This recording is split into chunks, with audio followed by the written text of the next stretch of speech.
कर आवे बड़ा मुश्किल से हौसल बानी हो फिर ना के हुरो आवे बड़ा मुश्किल से हौसल बानी हो फिर ना के हुरो आवे।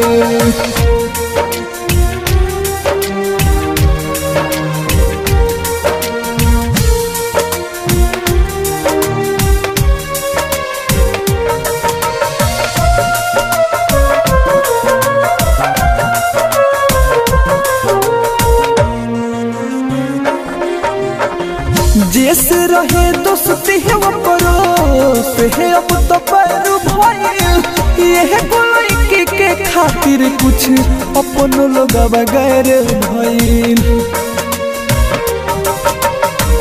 जैसे रहे दोस्ती है वो परोस है अब तो पैरू भइल यह गोलई के खातिर कुछ अपन लोग बगैर भइल।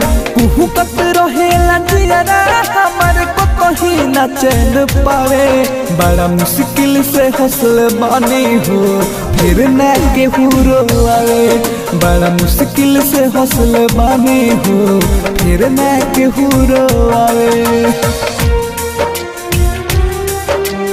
Presented by Albina Recording Studio, Simra।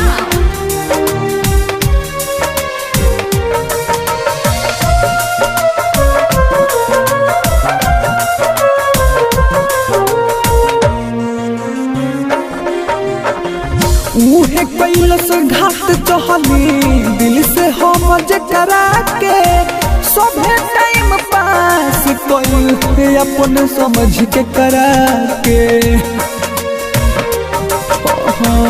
उहे कैलस घाट चहली दिल से हम जकरा के सभे टाइम पास कैल अपन समझ के करा के।